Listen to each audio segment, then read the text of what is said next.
Begini, bahwa pihak Polri kemudian menangkap satu orang DPO, ya saya ingin sikapi sebagai hal yang positif. Bahwa bagi saya proses penegakan hukum yang berkualitas itu harus memenuhi 4 tolok ukur, yaitu tuntas, menyeluruh, objektif, dan transparan. Objektif berarti sesuai dengan kaidah hukum, sesuai dengan peraturan yang berlaku, serta sesuai dengan prinsip-prinsip saintifik atau prinsip-prinsip keilmuan.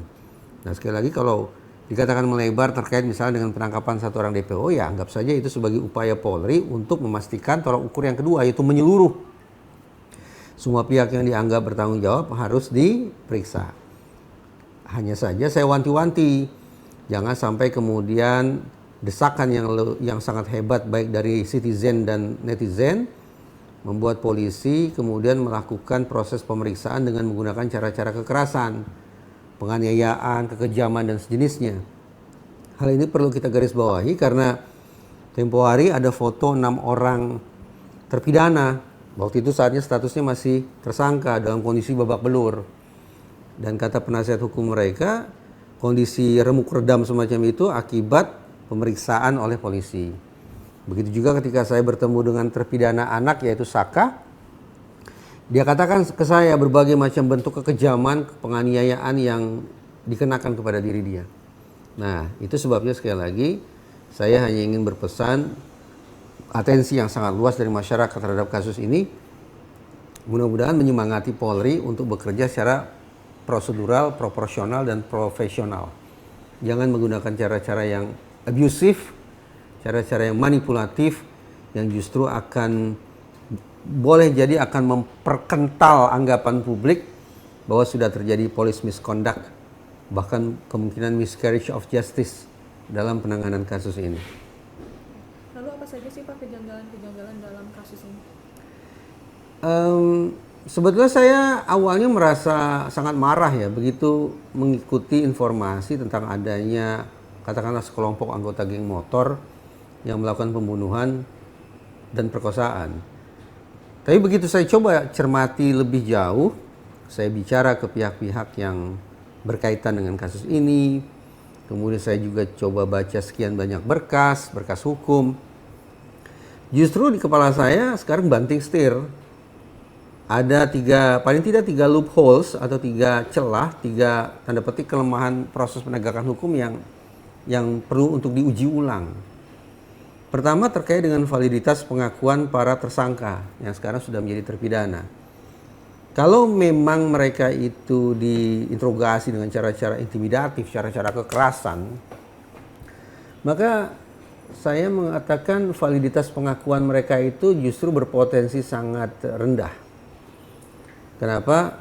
Saya dari disiplin psikologi forensik menyimpulkan barang yang paling merusak proses pengungkapan fakta itu adalah ketika otoritas penegakan hukum melakukan proses penanganan kasus dengan cara-cara membongkar pengakuan atau mencari pengakuan.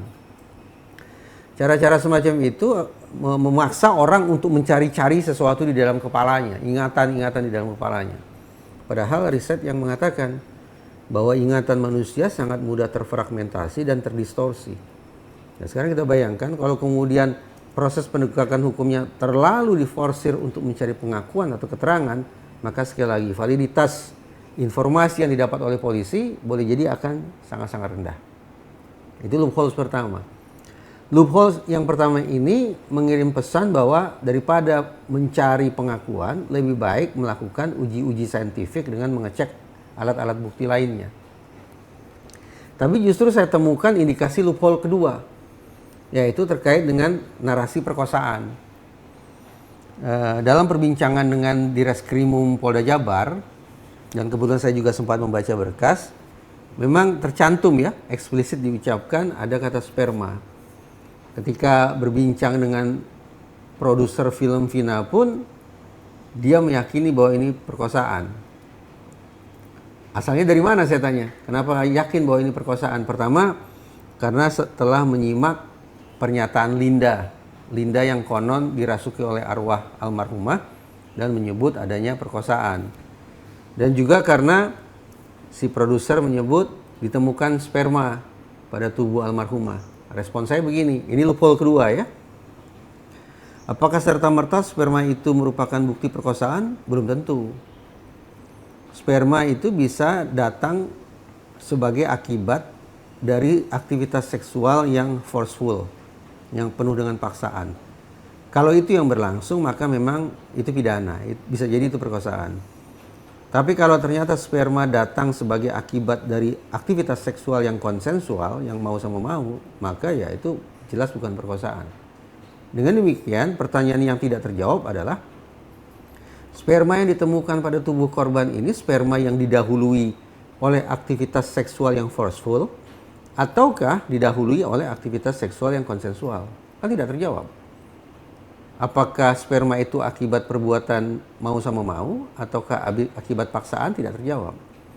Yang kedua, ada 13 laki-laki dalam kasus ini. 8 orang masuk bui, 4 orang buron, 1 orang sudah diamankan, dan 1 laki-laki lagi, yaitu yang pihak yang disebut sebagai pacarnya Vina. 13 laki-laki. Pertanyaan, itu sperma siapa? Tidak bisa pukul rata, 13 orang atau 12 orang pasti melakukan perkosaan. 11 orang, 12 orang, 9 orang melakukan mau sama mau, tidak bisa. Jadi tidak terjawab. Alhasil, ini loophole kedua. Benarkah terjadi perkosaan? Tanda tanya besar. Yang ketiga, loophole yang ketiga adalah pembunuhan. Ya silakan saja dicek. Sederhana kok menurut saya. Ini ada berkas tuntutan ya. Berkas tuntutan jaksa. Di sini ada hasil pemeriksaan oleh dokter. Cek saja sinkron tidak.